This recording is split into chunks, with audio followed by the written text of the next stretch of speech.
சித்திரை பெருவிழா என்பது நிறைவேறக்கூடிய வைபவமாக இருக்கிறது மதுரையிலே. நிச்சயமா தொடர்ந்து சுசித்ரா அவங்கள்ட்ட பேசலாம். சுசித்ரா மேம், இப்போ நம்ம இந்த நிகழ்வுகளை பத்தி பார்த்துட்டு வர்றோம். இந்த 12 நாள் நிகழ்வு அப்படிங்கிறது மக்களுக்கு உணர்த்தக்கூடிய கருத்து அப்படிங்கிறது நம்முடைய பண்பாடை நாம் விடக்கூடாது அப்படிங்கிற ஒரு பெரிய கருத்தை நமக்கு சொல்கின்றது. ஏன்னா இந்த திருவிழா வீட்டு நிறைய நல்ல விஷயங்கள் நடக்கின்றது. என்ன அப்படின்னு பார்த்தா பல்வேறு இடங்களிலிருந்து எத்தனையோ பேர் வியாபார ரீதியாக கூட இங்கு வருவார்கள். சின்ன சின்ன வியாபாரங்கள் செய்பவர்கள், அது மாதிரி அவர்களுக்கெல்லாம் ஒரு வாழ்வாதாரமாக இந்த 12 நாள் திருவிழா நிகழ்கின்றது அப்படின்னே நம்ம சொல்லலாம். அது மட்டும் அல்லாது தென் மதுரையில் இருக்கக்கூடிய மக்கள் அனைவரும் சேர்ந்து இப்படிப்பட்ட ஒரு திருவிழாவை நடத்தும் பொழுது அவர்களுக்குள்ளே இருக்கக்கூடிய அந்த ஒற்றுமையானது பன்மடங்கு பெருகுகின்றது. இன்னும் அன்னைக்கு எவ்வளவு செய்யலாம், அதாவது தனக்கென்று செய்வதை காட்டிலும் பிறருக்கு செய்யும் பொழுது அதில் நமக்கு கிடைக்கக்கூடிய மகிழ்ச்சி என்பது அளவில்லாதது என்பதை உணர்த்தும் வண்ணம் இந்த 12 நாள் திருவிழா பார்க்கும் பொழுது அந்த தென்மதுரையே அவ்வளவு அழகாக இருக்கின்றது.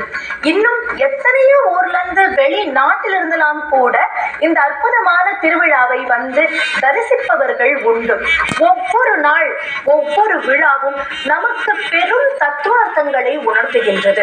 இறைவன் வெவ்வேறு வாகனங்களில் வருகின்றார். கிட்டத்தட்ட நம்ம வாழ்க்கையும் அது போலதான். ஏன்னா இந்த ஒவ்வொரு வாகனம் அதனுடைய வேகம் என்பது மாறும். குதிரை இருக்கிற மாதிரி யானை இருக்காது இல்லையா?